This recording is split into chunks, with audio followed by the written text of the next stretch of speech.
Hello दोस्तों। हम लोग पढ़ेंगे ऑर्गेनन ऑफ मेडिसिन। पढ़ेंगे कैसे ये समझेंगे, पढ़ना कैसे है ये समझते हैं। तो हमारी एक रिक्वेस्ट है कि जो भी पढ़ रहा है ये कंटिन्यूस में, अगर जो भी पढ़ेगा कम से कम एक पेंसिल और ऑर्गेनन जो हम लोग का फिफ्थ और सिक्स्थ एडिशन कंबाइंड है इसको लेकर बैठे, और जो चीज़ें नहीं आती उसे अंडरलाइन करें और उसी किताब में साइड में उसे ज़रूर लिखें, तभी आ सकती है। अगर ऑर्गेनन पढ़ना इतना ही आसान होता तो सबकी ऑर्गेनन ख़त्म होती है। ठीक है, तो हम कंप्लीट करेंगे, ये हमारी गारंटी है। आप कंप्लीट करोगे या आप खुद से सोचो कैसे कंप्लीट करोगे। हम पढ़ाएंगे पूरा इसका टाइटल पेज, एक एक लाइन इंट्रोडक्शन और पूरे के पूरे एफोरिज्म विद फुटनोट। एक एक लाइन पढ़ेंगे, कोई भी लाइन छोड़ेंगे नहीं। और जो अपेंडिक्स है, अपेंडिक्स पढ़ते कैसे हैं, उसका यूज़ क्या है, सब किताब के अंदर लिखा हुआ है। तो हम किताब के अंदर बताएंगे ये चीज़ अंडरलाइन करो, ये चीज़ यहाँ से ऐसे रिलेटेड है। तो वो सारी चीज़ें हम लोग पढ़ेंगे इसके अंदर। तो हम लोग स्टार्ट करते हैं। तो सबसे पहले समझ लेते हैं कि हमारी ऑर्गेनन का ग्राउंड प्लान क्या था। तो ग्राउंड प्लान होता है पहले क्या, यही समझ लेना चाहिए। तो ऐसे समझो जैसे कोई बिल्डिंग बनानी है, उसके पहले उसका एक नक्शा तैयार किया जाता है ना, एक इमेज कि ये चीज़ ऐसे ऐसे है। तो सबसे सिंपल यही समझ सकते हैं कि ग्राउंड प्लान का मतलब है जैसे किसी बिल्डिंग को बनाने के लिए उसका नक्शा बनाना। तो ऑर्गेनन को पढ़ने के लिए उसका एक खाका तैयार कर लेना, एक नक्शा समझ लेना कि ये चीज़ ऐसे ऐसे लिखी गई है। वही हमारा क्या होगा, ग्राउंड प्लान होगा ऑर्गेनन का। ठीक है, तो अब पढ़ते हैं। तो ऑर्गेनन मेनली डिवाइड कैसे है। तो ऑर्गेनन में हमारी जो एक टाइटल पेज होता है, जो सबसे पहला पेज है ऑर्गेनन का हम लोगों का। सबसे पहले हमारा टाइटल पेज है, फिर हमारा प्रीफेज आएगा, जितने भी हैं प्रीफेज हम लोग प्रीफेज पढ़ेंगे। उसके बाद हमारा मेन आएगा कंटेंट। कंटेंट के अंदर क्या क्या आता है, हमारा इंट्रोडक्शन, हमारे सारे एफोरिज्म, उसके बाद लास्ट में हमारा अपेंडिक्स। ये सब मिला के हमारा कंटेंट होता है। तो हमें समझ में आना चाहिए कि ग्राउंड प्लान क्या है हमारे ऑर्गेनन का। तो ऑर्गेनन का ग्राउंड प्लान कैसे है, सबसे पहले हमारा टाइटल पेज, उसके बाद हमारा प्री फेज, उसके बाद हमारा कंटेंट। और कंटेंट के अंदर तीन चीज़ें, इंट्रोडक्शन, एफोरिज्म एंड अपेंडिक्स। ठीक है, अब पढ़ते हैं।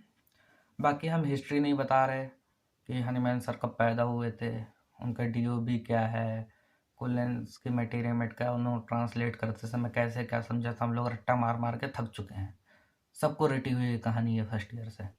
हाँ ज़रूरी है, हमें जानना चाहिए, कि आपकी जिम्मेदारी है, आप समझो, उनकी लाइफ हिस्ट्री को पढ़ो। उसके लिए हम बुक रिकमेंड कर देंगे, वो आप पढ़ सकते हो। लेकिन वो पुरानी चीज़ें नहीं जो सबने छाप रखी हैं, यूट्यूब खोलो, कोई भी पेज खोलो, सबने कुलेंस मटेरियमेट का यही सब लगा रखा है। तो हम वो नहीं पढ़ेंगे, जो चीज़ें छूट गई हैं वो सारी चीज़ें हम लोग कवर करेंगे। तो हम लोग सबसे पहले पढ़ते हैं टाइटल पेज क्या होता है। तो पढ़ते हैं। तो हम लोग का जी बुक का जो सबसे पहला पेज है ये हमारा क्या है, टाइटल पेज है। ठीक है, तो लिखा क्या गया हम लोग लाइन बाय लाइन पढ़ते हैं, समझते हैं। Organon of medicine by Samuel Hahnemann ऑडे सपेरे। तो यहाँ पे जो ऑडे सपेरे वर्ड यूज़ किया गया है, इसकी मीनिंग होती है डेयर टू बी वाइज। ठीक है, सबसे पहले यूज किसने किया था, कैसे हुआ था, ये चीज़ हमें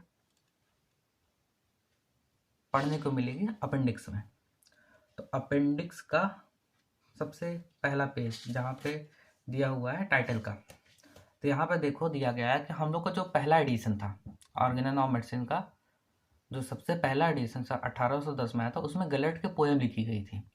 बट सेकेंड एडिशन से हनीमैन सर ने ऑडे सपेयर वर्ड को यूज़ किया था। एक तो हमें ये चीज़ पता होनी चाहिए। तो अपेंडिक्स जो टाइटल पेज है, इसीलिए अपेंडिक्स पढ़ना जरूरी है, क्योंकि अपेंडिक्स पढ़ने से हमें हनीमैन सर के माइंड में क्या, तो उन्होंने उसके पहले क्या क्या करेक्शन किया, ये सारी चीज़ें हमें समझने को मिलती हैं। तो सबसे पहले ऑर्गेनल ऑफ मेडिसिन का जो फर्स्ट एडिशन था वहाँ पर हनीमैन ने ऑर्डे सपेरे वर्ड यूज़ नहीं किया था। वहाँ पर क्या लिखा था उन्होंने, गलेट की पोयम यूज़ की थी। लेकिन जो एक्स्ट्रा इन्फॉर्मेशन वो हम बताते हैं। तो हनीमैन सर ने भी लेकिन ऑर्गेनल ऑफ मेडिसिन में सेकेंड एडिशन में यूज़ करने से पहले हनीमैन सर ने इसे यूज़ किया था what is poison what is medicine नाम से। उनकी जो लेसर राइटिंग थी उसमें उन्होंने यूज़ किया था, ठीक है। और उनसे भी पहले होरेस ने ये वर्ड दिया था, ठीक है। तो दिया किसने, होरेस ने। उसके बाद हनीमैन सर ने उसे यूज़ किया था what is poison what is medicine, 1806 में ये आई थी हनीमैन सर की। उसके बाद ऑर्गेनल ऑफ मेडिसिन के सेकंड एडिशन में ऑर्डे सपेरे वर्ड यूज़ हुआ है। तो एक ये अच्छा सा क्वेश्चन बन सकता है कि सबसे पहले कहाँ यूज़ हुआ था ऑर्डे सपेरे, ठीक है। उसके बाद translated from the fifth edition with appendix by आरी डर्जन। तो पांचवें एडिशन को ट्रांसलेट किया था किसने, आरी डर्जियन सर ने। और छठे एडिशन को ट्रांसलेट किया था किसने, विलियम बोरिक सर ने, ठीक है। जर्मन टू इंग्लिश, दोनों लोगों ने जर्मन टू इंग्लिश ही ट्रांसफर किया था। बट पांचवें एडिशन को किसने किया था, आरी डर्जियन सर ने। और छठे एडिशन को किया था विलियम बोरिक सर ने, ठीक है। तो अब पढ़ते हैं आरी डर्जियन सर वाला। तो जो पांचवा एडिशन है उसमें जो अपेंडिक्स था, ठीक है, उसे आरी Dudgeon sir and Richard Hughes sir ने मिलकर उसका अपेंडिक्स बनाया था, ठीक है। तो हम लोग आजकल जो ये जो अपेंडिक्स पढ़ते हैं सबसे आखिरी में, तो ये किसकी देन है, आरी डर्जियन सर ने, आर ई डर्जियन सर ने एंड रिचर्ड ह्यूज सर ने, ठीक है। और जो हम लोग को छठा एडिशन है इसे विलियम बोरिक सर ने ट्रांसलेट किया था। लेकिन इसका जो इंट्रोडक्शन है वो लिखा था जेम्स क्रॉस ने। हमारा जो ये टाइटल पेज है इसमें से ज़्यादा कोई इन्फॉर्मेशन नहीं है। एडिशनल इन्फॉर्मेशन क्या थी कि ऑर्डे सपेरे वर्ड होरेस सर ने सबसे पहले यूज़ किया था। उसके बाद हनीमैन सर ने जो अपना 1806 में लेसर राइटिंग लिखी थी जिसमें उन्होंने what is poison what is medicine था वहाँ पे यूज़ किया। उसके बाद उन्होंने ऑर्गेनल ऑफ मेडिसिन के सेकेंड एडिशन में यूज़ किया था। बट जो ऑर्गेनल ऑफ मेडिसिन का फर्स्ट एडिशन था वहाँ पे उन्होंने गैलेट की पोयम लिखी हुई थी, ठीक है। अब इसमें एक एक्स्ट्रा इन्फॉर्मेशन और है कि हम लोग का ये जो छठा एडिशन है इसे पब्लिश किया था रिचर्ड हेल्स सर ने, ठीक है, रिचर्ड हेल्स सर ने। बस हम लोग का ये हो गया टाइटल पेज। इसके बाद हम लोग पढ़ेंगे इंट्रोडक्शन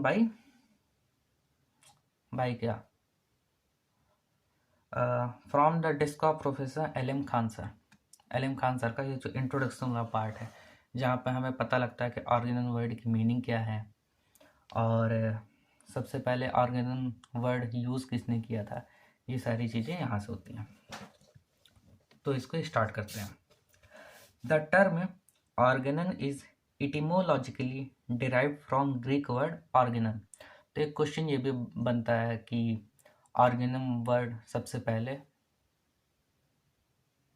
कौन सा वर्ड से ओरिजिनेट है, दैट इज ग्रीक वर्ड जिसकी मीनिंग होती है टूल आर द इंस्ट्रूमेंट। तो सबसे सिंपल ये होगा कि ऑर्गेनम वर्ड की मीनिंग क्या होती है, ये ग्रीक वर्ड से ओरिजिनेट है जिसका मीनिंग होती है टूल और इंस्ट्रूमेंट।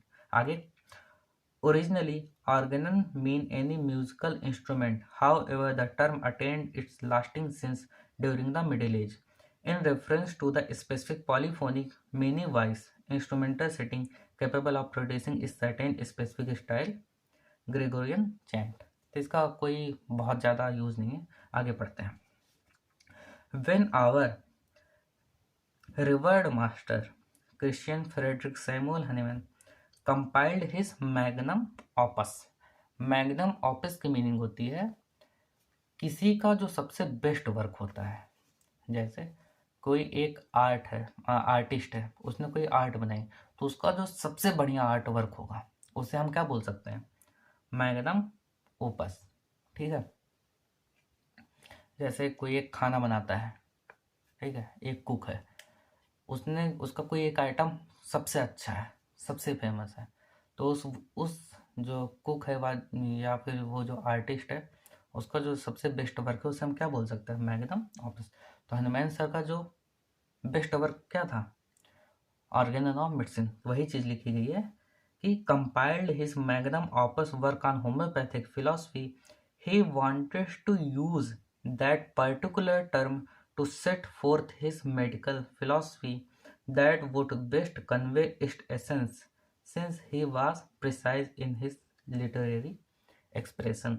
तो यहाँ पे पहले ही समझ लो कि हनुमान सर जो थे हर एक टर्म को बहुत ही सोच समझ के यूज़ करते थे। यहाँ पे लिखा नहीं, since he was precise. Hanuman sir का जो हर एक टर्म था बहुत अच्छे से था, तो उन्होंने इसीलिए ऑर्गेनम वर्ड को यूज़ किया था। Hence Hahnemann adopted the Aristotelian term organum so as to illustrate the importance of the instrument। तो हनीमैन सर ने ऑर्गेनम वर्ड को यूज़ किया था ताकि वो इम्पॉर्टेंस बताना चाहते इस इंस्ट्रूमेंट की कितनी ज़्यादा इम्पॉर्टेंट है, और the tool that each and every physician need to employ for the purpose of curing. Cure करने के लिए हमें क्या करना है, इस इंस्ट्रूमेंट को यूज़ करना है। तो मतलब हम बिना ऑर्गेनन को पढ़े हुए पेशेंट को क्योर ही नहीं कर सकते, ठीक है। तो कई लोग होते कहते हैं कि ऑर्गेनन पढ़ना इम्पॉर्टेंट नहीं है, ये उस समय के हिसाब से लिखे गए थे, आजकल इसका कोई प्रैक्टिकल यूज़ नहीं है। तो वो एक तरीके से हमें क्या कहते हैं, बेवकूफ़ बनाने का काम कर रहे हैं। बट ऐसा नहीं है, ऑर्गेनन पढ़ के हम अच्छे प्रैक्टिशनर बनेंगे, ये गारंटी है।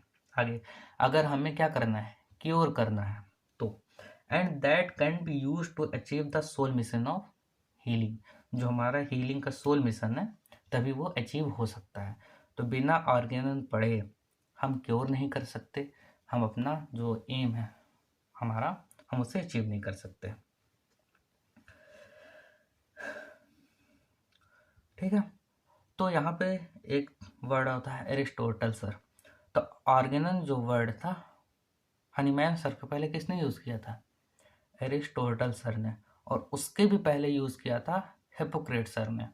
ये हमसे वाइवा में पूछा गया था और हम बता नहीं पाए थे उस समय। तो जो सर आए हुए थे उन्होंने हमें बताया था कि ठीक है तुमने पढ़ा सही है, एरिस्टोटल सर ने ही यूज़ किया था, बट इसके पहले जो था हिप्पोक्रेट सर ने यूज़ किया था, ठीक है। आगे बढ़ते हैं। Since the very beginning of the homeopathy the organon has acted as an oracle. Organon क्या था, एक ओरेकल की तरह काम करता था, giving us the rules and guiding principle for rationalizing homeopathy। It is our guiding principle that serve as the beacon light illuminating our path that would lead us to the highest goal of human endeavor to restore the sick to health। यही Organon हमें बताती है, ये हमें guide करती है। कैसे कि जैसे कोई पेशेंट आया, हमें कहाँ पर एंटीसोरिक मेडिसिन देनी है, कहाँ पे हमें अदर क्लास अप्रूव्ड मेडिसिन देनी है, कहाँ पर हमें रिपीट करना है, कैसे रिपीट करना है, ये जितने भी हमें गाइडेंस है कौन बताता है, ऑर्गेनन बताती है। तो हम लोग जो एफोरिज्म पढ़ेंगे ना वहाँ पे हमें सारी इन्फॉर्मेशन मिल जाएगी, ठीक है। आगे माई learned Guru doctor Majumdar sir who gave me the legacy of art of healing and embedded in me the utmost significance of perceiving organon used to say, what if materia medica is horse। अगर materia medica हमारा क्या है, एक घोड़ा है, then organon is reins, REINS। इसका मतलब होता है लगान, ठीक है। तो घोड़े की जो लगाम होती है, लगान नहीं लगाम, और जो तो घोड़े की जो लगाम होती है वो घुड़सवार के ऊपर होती है। तो अगर हम मैटेरिया मेटका हमारा क्या है, घोड़ा है, तो उसके लगाम क्या है, ऑर्गेनन है। ये किसने बोला था, डॉक्टर मजूमदार सर ने, ठीक है। That would guide it to the ultimate destination. Hence, I too wish that my professional colleague and brethren can utilize organon to appreciate the logical resemblance of the homeopathy and understand the guiding principle and law of the homeopathic practice। ये सब कौन बता रहा है, LM Khan sir बता रहे हैं, ठीक है। आगे in order to make organon of the art of healing is pleasurable experience, I would hereby like to lay a ground plan for its study। तो इसके बाद जो ग्राउंड प्लान हम लोग पढ़ते हैं ना बाद में का, वो किसने दिया था? प्रोफेसर LM खान सर ने दिया था। ठीक है, आगे समझ में? तो हम लोगों ने आज इतना कंप्लीट किया। इसके आगे हम लोग डायरेक्ट पढ़ेंगे ट्रांसलेटर प्रीफेस, जिसे लिखा था किसने? आर्य जॉर्जियन सर ने। ठीक है, मार्च 1893 में। वो बहुत इम्पॉर्टेंट है, उसमें जो जो क्वेश्चन बनेंगे हम लोग उसको अच्छे से लाइन बाय लाइन पढ़ेंगे। उम्मीद है इतना समझ में आया होगा। बाकी इसका हम लोग आगे अपलोड करेंगे और हम कोशिश करेंगे हम लोग एफोरिज्म को लाइन बाय लाइन पढ़ेंगे। हमने इसको जानबूझ के बहुत अच्छे से अभी एक्सप्लेन नहीं किया था, जो जो इम्पोर्टेंट इन्फॉर्मेशन थी वो बताए थे। और ट्रांसलेटर प्रीफेस और जितने भी प्रीफेस हो गए हम लोग के आगे के, सब में हम बहुत डीपली नहीं बताएंगे, जो जो इम्पोर्टेंट है वो बताएंगे। बाकी जब एफोरिज्म आएगा तो वहाँ पे हम बहुत अच्छे एक्सप्लेन करेंगे कि कौन सी चीज़ें कैसी दी हुई हैं। ठीक है, थैंक यू।